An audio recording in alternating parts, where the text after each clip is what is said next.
جب جب گالی دینے کا شوق ہے میرا نام لے کر گالی دو، میری ماں کے نام پر، میرے باپ کے نام پر، میرے خاندان کے نام پر جتنا کوسنا ہے کوس لو، لیکن یاد رکھنا اگر حضور کی طرف انگلی اٹھاؤ گے، اگر نبی کی عظمت کی طرف بولو گے، ہمارے خون کا آخری قطرہ بھی جسم میں باقی ہے تمہاری گردنوں پر چڑھ کر کے بولیں گے، تمہارے سینے پر چڑھ کر بولیں گے، اور تم یہ سمجھتے ہو تخت و تاج تمہارے پاس ہے، آج فوج و طاقت تمہارے پاس ہے، تمہارے ناجائز باپ آج سے 200 سال پہلے انگریزوں کی شکل بھی یہاں موجود تھی، تمہارے ناجائز باپ بھی یہ سمجھتے تھے ہندوستان سے اسلام ختم ہو جائے گا، ارے ان کا چورا بھی یہاں باقی نہیں رہا، سب ختم ہو کر چلے گئے، تم بھی اپنے انجام کا انتظار کرو، کچھ دیر کی خاموشی ہے پھر شور آئے گا، آج کتوں کا وقت ہے کل ہمارا دور آئے گا،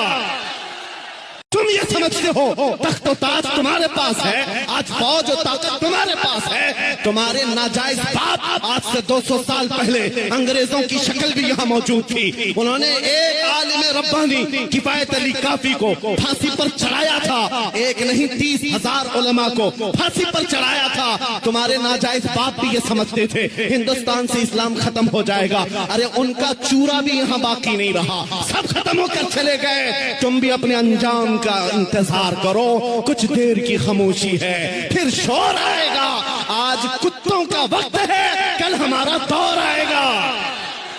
آج سے 2 سال پہلے جنوب ہند سے لاک ڈاؤن کا زمانہ تھا، جب ایک کتا بھونک رہا تھا حضور کی شان میں،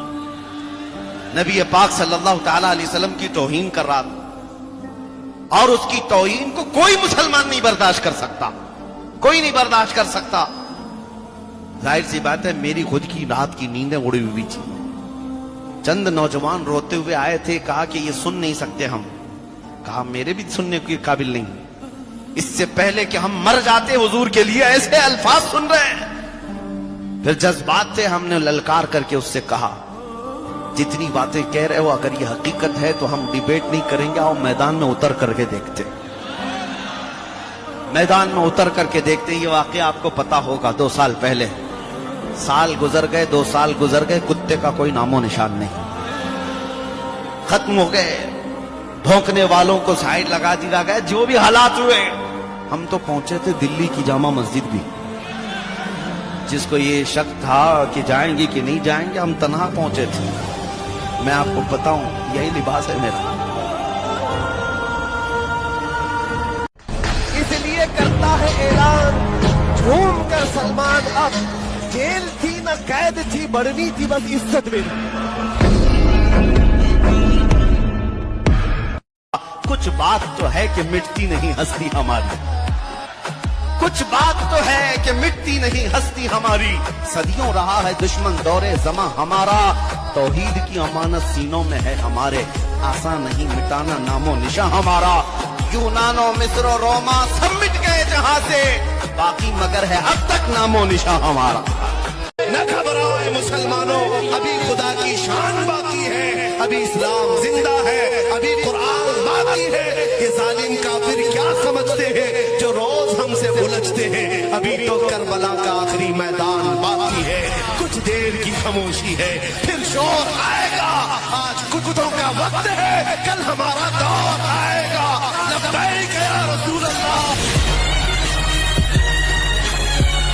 اے پروردگار، سر کے بالوں سے لے کر پیر کے ناخنوں تک ہم گناہوں میں ڈوبے ہوئے ہیں، اے اللہ ہماری آنکھیں گناہ کر چکی ہیں، ہماری زبان گناہ کر چکی، اے اللہ ہمارا دل وسوسوں سے بھرا ہے، ہم رات کے اندھیریوں میں گناہ کر چکے، ہم مجمع میں گناہ کر چکے، اے اللہ تیرے دربار میں اپنے جرموں کا اقرار کرتے ہیں، صرف اس آس سے کرتے ہیں کہ تو کسی کو بھگاتا نہیں مولا، اے اللہ ہمارے گناہوں کا اقرار کسی عدالت میں کیا جائے تو ہمیں پھانسی کی سزا دے دی جائے، ہمیں جیلوں میں بند کر دیا جائے، ہمیں کوڑے مار دیے جائیں، مگر مولا تو اپنے بندوں سے 70 ماؤں سے زیادہ محبت کرتا ہے، اے کریم خدا تیرے دربار میں نہ آئیں تو ہم کہاں جائیں، اے پروردگار تو نے تو فرمایا جب میرا بندہ مجھے مصیبت میں پکارتا ہے میں اس کی پکار کو سنتا ہوں، اے اللہ ہم سے زیادہ مصیبت میں کون ہے، تجھ سے زیادہ رحم کرنے والا کون ہے، اے کریم خدا تیرے حبیب کی امت آج قسم پرسی میں ہے، اے اللہ جگہ جگہ سے تیرے حبیب کے امت کے بچوں کی چیخیں نکل رہی ہیں، اے کریم خدا یہ زلزلے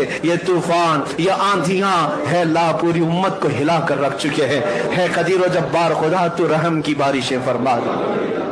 ہے کریم خدا ترکی ہل گیا ہے, ملک شام ہل گیا ہے, تیرے حبیب کے چاہنے والے ہزاروں کی تعداد میں زمین کے نیچے دب گئے ہیں. ہے اللہ ہمیں پتہ یہ تیرا قہر ہے, ہے اللہ ہمیں معلوم ہے یہ تیرا غضب ہے کریم خدا تجھے تیرے حبیب کی معراج کی قسم, ہے اللہ تجھے تیرے حبیب کی محبت کی قسم.